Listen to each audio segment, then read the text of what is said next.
This is how you manifest it. It becomes your reality in no time by imagining an outcome that you believe will happen once you have your desire. In many lectures, Neville Goddard has mentioned the power of our thoughts and how they are transmitted to others. There is a weird power in thought. The whole world is hiding in our thoughts in the form of seeds. Thoughts are like seeds that give birth to a plant called an assumption. With time, the plant called assumptions produces some fruits, and these fruits are your physical manifestations. These are the fruits that you want. These are the fruits that you are seeking. You want to enjoy these fruits but don't want to plant the tree. In order to receive the fruits, you have to plant a seed. Give that seed your attention and care. Give it water and sunlight, and watch it grow. But some people do the opposite. Today, they think they want this one thing.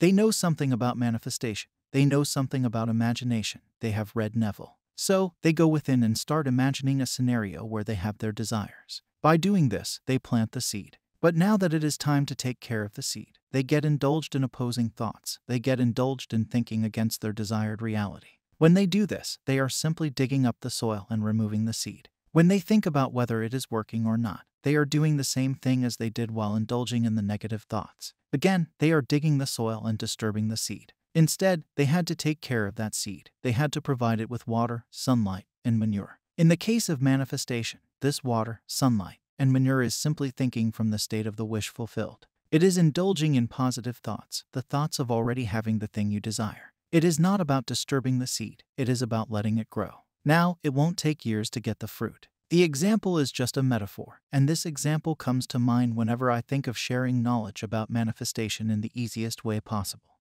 Now, how it works and what all is happening in the backdrop are beyond the understanding of our limited logical mind. It is beyond the understanding of the human mind, but it works. It has worked for many. It is not limited to manifesting money or people. But there are many other things that manifest by simply imagining. There is one such story of Neville Goddard and his friend Barry, who was very dear to Neville. He had this great passion for music. He owned a grand piano. The piano needed some upgrades, and it cost $400. But it could only be done by sending that piano to a factory. So, he sent it. After making all the adjustments, the company called him and asked him to pay a visit to the factory and check it before they dispatched it to his place. So, he went and checked the piano, and it was perfectly fine. The factory gave him a date for delivery, so he waited at home for the piano. But the piano didn't arrive on the date of delivery. So, he called, and they said they were about to dispatch it, and he would get the piano in the last week of Wednesday. He still waited for it. Days passed, but the piano didn't arrive. He called them, and they informed him that the driver and the truck with all the items had disappeared and they could not locate him.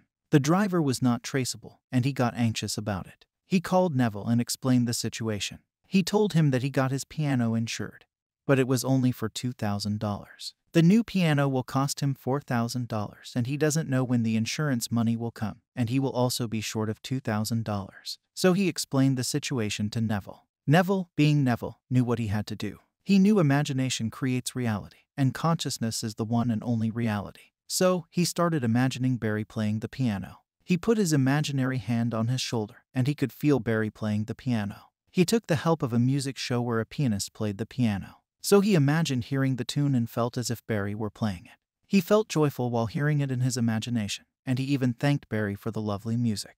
Then, after a few days, Barry called him. Neville's wife picked it up, and Barry informed her that he got the piano. Neville's unwavering faith and imaginal act made it possible for his friend. Even though, in between his imaginal acts, he read a newspaper where he learned about banks losing $7 to $8 million every week due to the scams conducted by their own employees. Yet Neville remained faithful to his assumption of Barry having the piano. At last, he got it. Neville didn't disturb the seed, he nurtured it, and he got what he wanted.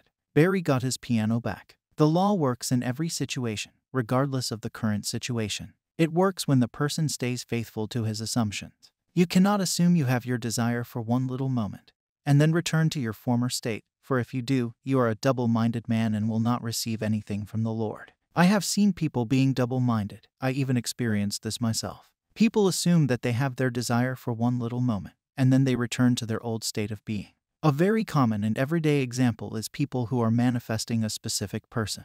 One moment they think that they have their specific person, they go in their imagination, and they perform their imaginal act. Their state of being changes for that moment, but after a few minutes, they hold their phone, stalk the profile of their specific person, read the old messages, or even wait for their call. All these acts imply that they have returned to their former state. At a moment, they were in a state of having that desire. The next moment, they were in a state of not having it. It does not matter if you fall out of the state. Just return to it whenever you get aware that you have fallen out of that state. Just return to it by simply imagining yourself in the new state again. The goal is to make the new state a dominant state. For the new state to become dominant, you have to return to that state as often as possible. You have to return to that state multiple times and remain there, and everything will change right before your eyes. I don't want you to trust me. I don't want you to believe me. I want you to test it out yourself. You have nothing to lose by testing it out. When your test becomes a success, you will know that you have unlocked a key to making your dreams a reality. Then only you will believe, and then only you will know the worth of my words. Assume the feeling of your wish being fulfilled, and continue feeling that it is fulfilled until that which you feel objectifies itself. If a physical fact can produce a psychological state can produce a physical fact. Therefore I say unto you, what things soever you desire, when you pray, believe that you have received them, and you shall have them. So, ask yourself, what are you believing? You can complain that you don't have that thing, and you will still not have it. But if you turn within and imagine having it, then you can have it, and then you can get it physically. If you feel it is difficult to get into the state of having your wish fulfilled, then I have created an affirmation tape that will definitely get you into the state of having your desire. You have to listen to it for 21 days, and you will find it by clicking of the first video that appears at the end of this video.